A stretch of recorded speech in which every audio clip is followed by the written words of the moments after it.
नमस्कार दोस्तों, मैं हूं आपका दोस्त Sombir and welcome back to our channel.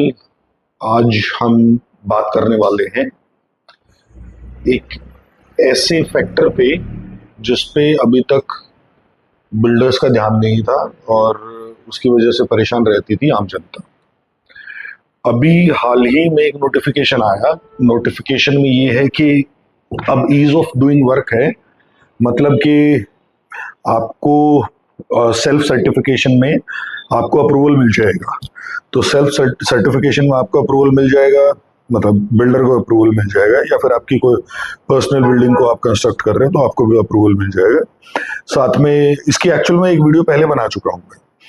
तो इसमें ये भी है कि अगर आपने अप्रूवल के टाइम पे गलत इंफॉर्मेशन दी है तो फिर उसमें आपको एक तरीके से आपकी जो कंस्ट्रक्शन है वो अनऑथराइज हो जाएगी, क्योंकि जैसे ये प्रूव होगा कि आपने for the approval you shared the wrong information, वो उसी टाइम पे डे वन से जो आपके पास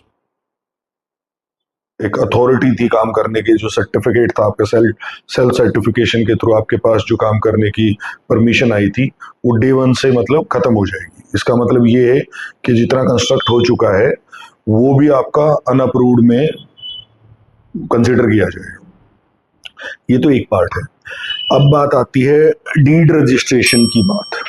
होता क्या है क्या अब सेल्फ सर्टिफिकेशन में तो आपको सारा काम, बिल्डर का सारा काम हो रहा है, उसको क्या नाम है, प्रॉब्लम कहाँ आ रही है कि जैसे वो ओसी वगैरह के सिस्टम में जाता है ना, उसको मिल जाती है, वहां जाके वो अपना काम बंद कर देता है। काम बंद करने का मतलब ये है कि काम तो लगभग हो ही चुका है। ओसी का मतलब ये है कि काम तो लगभग पूरा ही है, मान के चलो किन्हीं चीजों में तो पूरा ही है।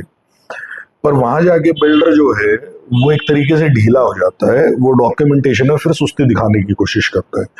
ये मुझे ऐसा लगता है कि कहीं ना कहीं आउट से कि 50% में प्रॉब्लम है।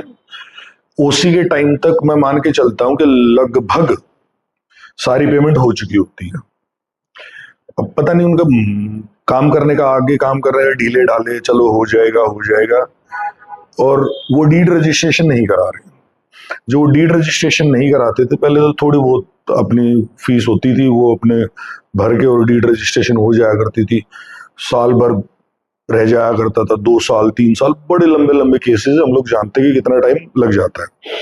पर अब गवर्नमेंट ने ये कर दिया है कि इसका एक पूरा का पूरा चार्ट बना दिया है कि अगर आप पेमेंट करने में लेट होंगे तो कितना आपके ऊपर पेनल्टी लगेगी। मैं स्क्रीन पे जो अमाउंट है वो शेयर कर दूंगा। तो इसको रियल लाइफ फैक्टर में ये बात समझ के चलिए कि आपको भी अगर ऐसी सिचुएशन है तो आप अपने बिल्डर से बात कीजिए, आप भी उनको थोड़ा सा पुश कीजिए, और आई बिलीव कि वो तो खुद से ही तो ज्यादा पुश हो ही जाएंगे, क्योंकि यहाँ कहानी ऐसी चल गई है कैरेट एंड स्टिक की। तो अगर एक गाजर दी है तो साथ में डंडा भी तैयार कर दिया है। तो अब डीड रजिस्ट्रेशन पर लेट मत कीजिएगा, पेनल्टी बहुत खतरनाक हो जाएगी। 10% का इंक्रीमेंट है कहीं भी। अगर आपको ये पूरा नोटिफिकेशन चाहिए हो तो आप मुझे कमेंट कीजिएगा, मैं इसका लिंक कमेंट बॉक्स में डाल दूंगा आपकी। तो यही जानकारी थी आज के लिए। धन्यवाद।